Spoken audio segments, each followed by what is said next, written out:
I know that I'm a little bit late to talking about this topic as the whole Pokemon Fusion craze has died down in the past couple years, but in case you missed it or have no idea what a Fuson is, today I'm going to be going in depth and explaining the Pokemon Fusion trend.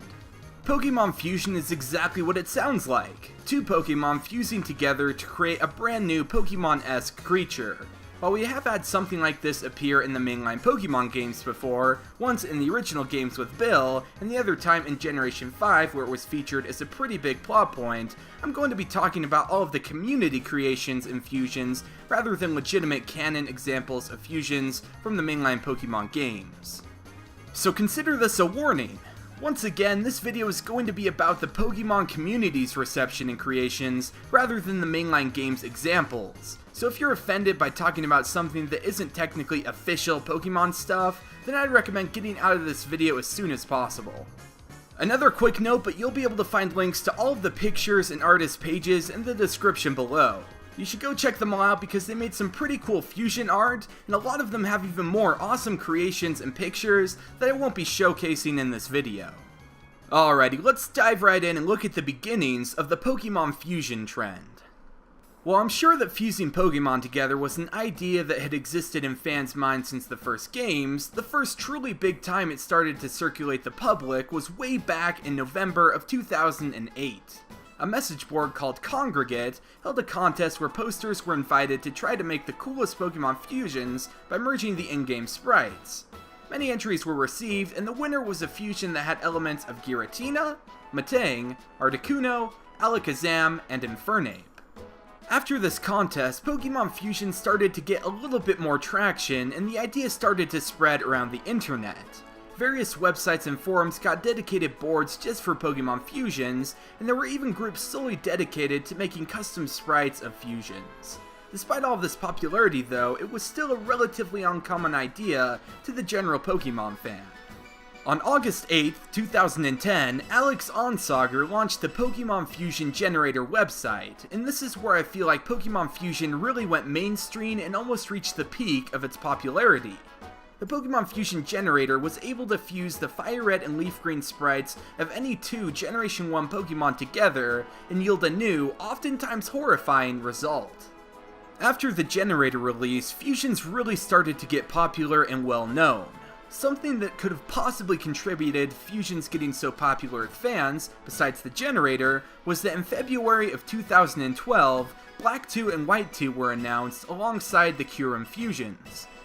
With a legitimate Pokemon game incorporating fusions, albeit in a limited way, I think that really helped boost the idea of Pokemon fusions in general for many of the fans out there. The next notable thing that happened with fusions was that in November of 2012, we saw the culmination of PokeFusion's popularity, a fan game. Pokemon Fusion Generation was released, which featured Pokemon fusions as a central part of the game. This fan game took ideas and designs from the community, rather than trying to build off of what Black 2 and White 2 did regarding fusions.